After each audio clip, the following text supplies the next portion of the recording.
Perkenalkan, nama saya Yogi Ardiansyah, NIM A1B119111, kelas reguler A, program studi Pendidikan Bahasa dan Sastra Indonesia. Baiklah, saya di sini ingin menjelaskan materi mengenai hubungan kerjasama dalam teater. Teater adalah sebuah kerja kolektif. Pertunjukan teater tidak bisa terlaksana tanpa adanya kerja tim yang kuat dan kompak. Peristiwa teater ketika muncul dalam seni pertunjukan akan melibatkan berbagai unsur. Unsur-unsur itu meliputi 1. Proses kemunculan ide, 2. Proses keutuhan penggarapan, 3. Apresiasi penonton. Dari ketiga unsur di atas diperlukan seorang figur koordinator yang bertanggung jawab serta mampu dan cakap dalam merangkainya menjadi keutuhan pertunjukan yang berestetika. Koordinator itulah yang disebut sutradara. Sutradara adalah orang yang bertugas menafsirkan naskah dan mengaktualisasikan ke dalam bentuk seni garap teater secara utuh. Peran seorang sutradara sangat vital dalam kemajuan suatu kelompok kerja teater. Fungsi sutradara adalah membuat konsep rangka bangun dari kelompok kerja teater tersebut. Fungsi yang kedua, sebagai pengatur segala sesuatu yang berkaitan dengan terwujudnya naskah tersebut di atas panggung.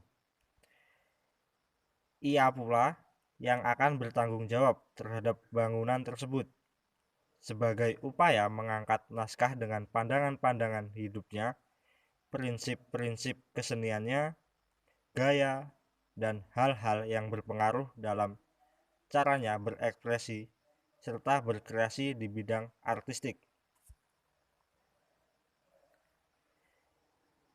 Seorang pemain harus memperhatikan prinsip kerjasama memainkan tokoh dalam pertunjukan teater. Adapun hal-hal yang dilakukan dalam menerapkan kerjasama dalam berteater antara lain sebagai berikut. 1. Latihan keaktoran. Dengan sering latihan bersama akan menciptakan suasana keakraban dan rasa kekeluargaan yang kuat. 2. Latihan tim. Musikalisasi. Latihan musikalisasi bisa dilakukan dengan membuat dan mengaransemen musik dan mengaransemen ilustrasi bunyi agar menjadi bunyi yang berkomposisi. Pada teater tradisi, biasanya alat-alat yang digunakan adalah alat-alat musik tradisi seperti gong, bonang, rebab, angklung, kentungan, dan sebagainya. 3. Latihan setting.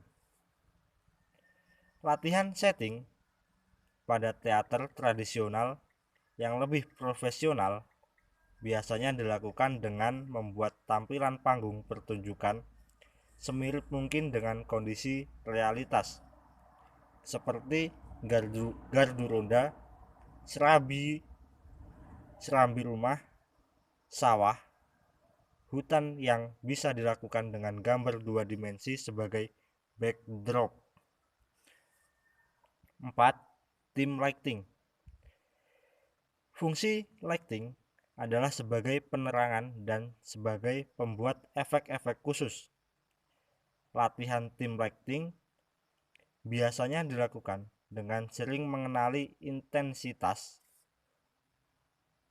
dan warna cahaya yang biasanya menggunakan filter warna-warni untuk menciptakan efek suasana tertentu.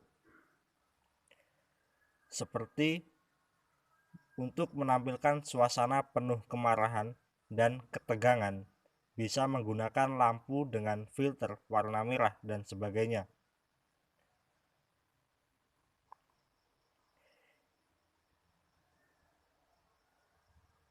Sebelum pertunjukan dilaksanakan, hal-hal yang perlu dilakukan adalah merancang dan menerapkan prinsip kerjasama dari sebuah personil yang terlibat dalam pertunjukan. Baiklah, mungkin hanya itu yang dapat saya jelaskan tentang materi hubungan kerjasama dalam teater. Sekian dan terima kasih.